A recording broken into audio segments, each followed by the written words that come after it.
Let's understand what is data handling in this video. Have you ever played detective and looked for clues to solve a small mystery? In data handling, the clues are small bits of information we collect every day, and we call these bits data.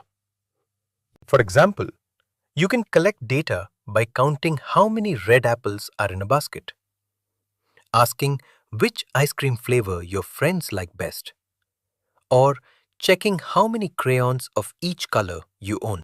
Data means information we collect, and handling means organizing and understanding that information so it becomes useful. When we handle data, we follow 3 easy steps: collecting, organizing, and understanding. First, collecting data means counting or asking questions like how many blue balloons are in the bunch. Second, organizing data means putting the answers in a table, list, or chart so they are easy to read. Third, understanding data means looking for patterns and answers. For example, which balloon color is most popular? Here is a simple example. We can collect how many students go to school by bus, car, bicycle, or walk, record it in a chart, and then find which way most students travel.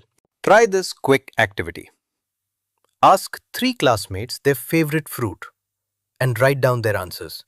Now let us look at 2 main kinds of data: qualitative and quantitative. Qualitative data uses words to describe things, like color or sound. For example, the apple is red, or the music is loud. These are descriptions, not numbers. Quantitative data uses numbers to tell how many or how much. For example, I have 5 books, or the table is 3 feet long. Quantitative data can be counted or measured. We can show data in pictures or charts so it is easy to read.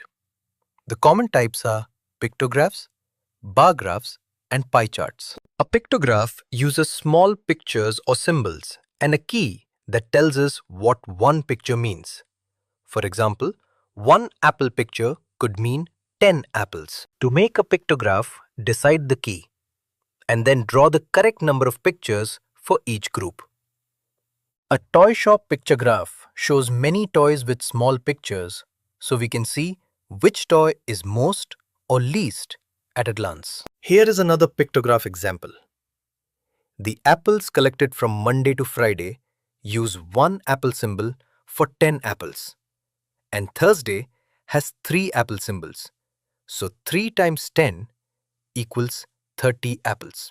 A bar graph uses bars of different height or length to show numbers, and taller bars mean bigger numbers. For example, marks of 6 students are Aman 35, Rishabh 40, Rahim 20, Gopal 25, Soni 30, Tarun 45. From this bar graph, Tarun scored the highest with 45 marks, Rahim scored the least with 20 marks, and Rishabh scored 40 minus 25 equals 15 marks more than Gopal. A pie chart looks like a circle divided into slices, like a pizza, and each slice shows one part of the whole.